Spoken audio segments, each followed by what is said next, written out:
Hello everyone. इस video में हम बात करने वाले हैं रियल नंबर, जो कि हमारा चैप्टर नंबर 1 है क्लास 10th के लिए। और ये चैप्टर जो है काफ़ी इंपॉर्टेंट हो जाता है, क्योंकि इसमें यूक्लिड डिवीज़न लेमा और यूक्लिड डिवीज़न एल्गोरिथम जो है वो काफ़ी इंपॉर्टेंट हो जाता है आपके एग्जाम पॉइंट ऑफ व्यू से। और इससे लगभग वो हर साल एक ना एक क्वेश्चन आते हैं, तो 5 नंबर के क्वेश्चन तो आपके इस चैप्टर से आपके फिक्स हैं। तो चलिए शुरू करते हैं आज का वीडियो। तो जैसा कि आपको चैप्टर का नाम है रियल नंबर, यानी कि रियल नंबर के बारे में पढ़ना बहुत ज़रूरी है। अब यार ध्यान दीजिएगा, ये एक फ्लो चार्ट है रियल नंबर के लिए। इसमें सबसे इम्पोर्टेंट आपके लिए हो जाता है इंटीजर्स। ठीक है, तो ध्यान देने वाली बात है कि इंटीजर्स क्या होता है, लेकिन पढ़ना सबके बारे में है। जैसे रियल नंबर को 2 भाग में कैटेगराइज किया गया है, रैशनल नंबर और इरेशनल नंबर। फिर रैशनल नंबर को 2 भाग में कैटेगराइज किया है, फ्रैक्शन और इंटीजर्स। इंटीजर्स फर्दर 3 भाग में सब डिवाइड होता है, negative, zero and positive integers.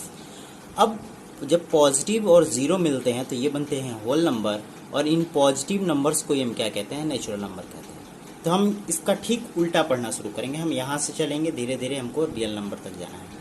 तो उसमें सबसे पहली जो कड़ी आती है वो होती है नेचुरल नंबर की।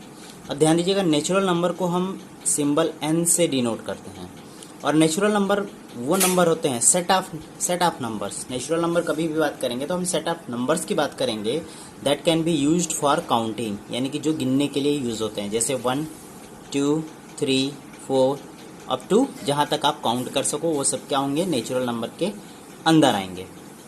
ठीक है, किससे डिनोट करेंगे, कैपिटल N से। फिर नेचुरल नंबर के पास से आते हैं जब पॉजिटिव, देखो पॉजिटिव नंबर ही नेचुरल नंबर होते हैं। ठीक है, अब इनके आगे कोई ज़रूरी नहीं है कि आप प्लस दिखाओगे तभी ये पॉजिटिव कहे जाएंगे।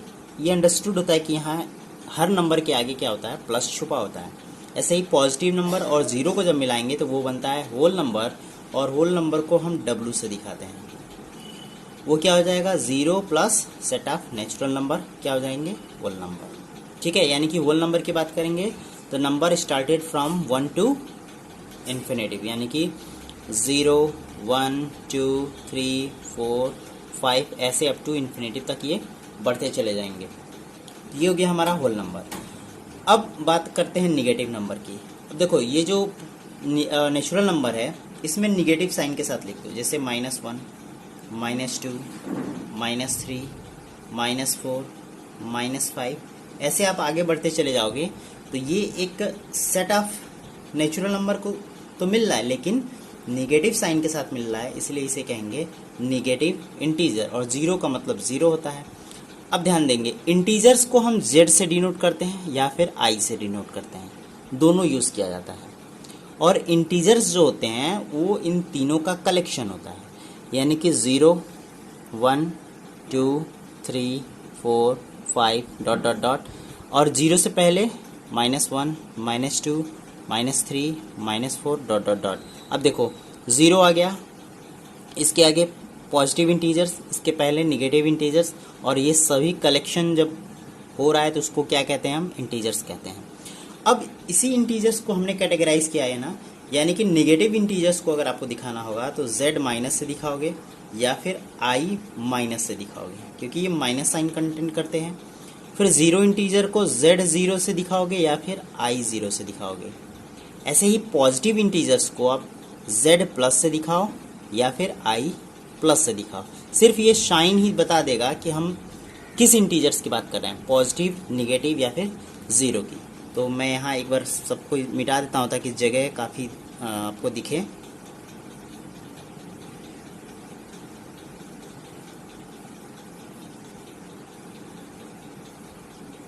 चलो, इंटीजर्स हो गया। अब बात करते हैं फ्रैक्शन की।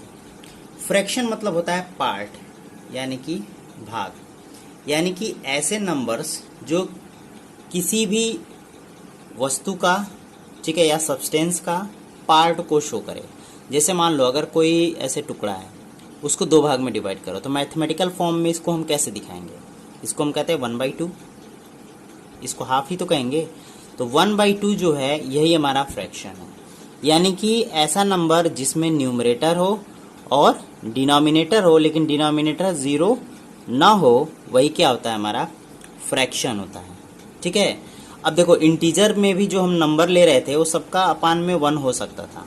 ठीक है, तो ऐसा नहीं है कि हमारा फ्रैक्शन जो है वो सिर्फ इस रूप में ही दिखे, क्योंकि किसी भी नंबर को आप अपान में 1 कर सकते हो। तो फ्रैक्शन समझ में आ गया। अब जब ये दोनों मिलते हैं तो ये बनते हैं हमारे रैशनल नंबर। ठीक है, क्या बनेंगे? Rational number. और इसकी डेफिनेशन देखो कैसे दी जाती है। The number which can be written in the form of p by q where q is not equal to 0 and p and q are coprime. Coprime कहने का मतलब है कि ये दोनों नंबर्स जो हैं वो एक के अलावा किसी अदर नंबर से डिविजिबल नहीं होते हैं। ऐसे नंबर को हम कहते हैं को प्राइम नंबर, या फिर दूसरे शब्दों में कह लो कि p और q का HCF जो होता है वो 1 होता है। या तो 1 से डिविजिबल हो या तो HCF 1 हो, उसे ही कहते हैं को प्राइम नंबर। ठीक है, तो इन दोनों में फ़र्क है। यहाँ हमने न्यूमरेटर और डिनोमिनेटर के बारे में ये नहीं कहा है कि इसका जो ये जो नंबर होंगे न्यूमरेटर और डिनोमिनेटर को प्राइम होंगे, लेकिन रैशनल के केस में हमने कहा है कि सिर्फ और सिर्फ को प्राइम नंबर होने चाहिए, तभी होते हैं रैशनल नंबर। ठीक है, तो रैशनल नंबर क्लियर हो गया। अब बात करते हैं इर्रेशनल नंबर की। तो जो नंबर रैशनल नहीं होते हैं उसे क्या कहते हैं? Irrational number. जैसे √2 हो गया, √3 हो गया, पाई हो गया। ठीक है, ये सभी नंबर्स क्या होंगे? Irrational number. अब ध्यान दीजिएगा, रैशनल नंबर में ये सारे आते हैं और इर्रेशनल नंबर में जो बच गए हैं वो आ जाएंगे। यानी कि कोई नंबर अब मैथमेटिक्स में बचा नहीं है, क्योंकि देखो रैशनल नंबर ये सभी तो डिवीजन है, और जो बच गए हैं वो इर्रेशनल नंबर में आ गए। यानी दुनिया में कोई नंबर बचेगा ही नहीं। फिर तब इसको क्या करेंगे? एक हम नंबर लाइन पे दिखा सकते हैं। 1 मिनट में इसको मिटा देता हूँ।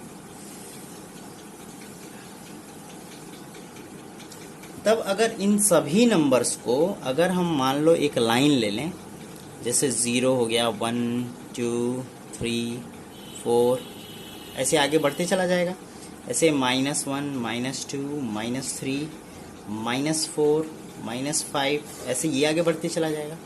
तो इन सभी नंबर्स को हम दिखा सकते हैं। अब देखो 1/2 अगर दिखाना होगा तो सॉरी यहाँ आएगा 1/2, 2/3 दिखाना होगा यहाँ आ जाएगा 2/3।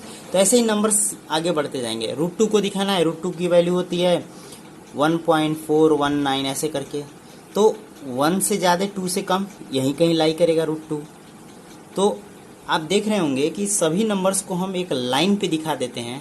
तो जिस लाइन पे दिखाते हैं उसको कहते हैं हम रियल लाइन। ठीक है, और ये सभी नंबर्स को का कलेक्शन ले लोगे तो दुनिया में यही नंबर तो एग्जिस्ट करेंगे, यानी कि यही असली यानी कि रियल नंबर होते हैं। इसलिए इनको हम क्या कह देते हैं? रियल नंबर कह देते हैं। तो उम्मीद करता हूँ कि जितना भी डिटेल में हमने समझाया वो आपको सभी समझ में आ गया होगा। तो आज के वीडियो में इतना ही। आपको मेनली ध्यान देना है इंटीजर्स पर। इंटीजर्स 3 तरह के होते हैं, negative, 0 and positive integers. Clear है? तो मिलते हैं आपसे अगले चैप्टर में यूक्लिड डिवीजन लेमा और यूक्लिड डिवीजन एल्गोरिथम के साथ।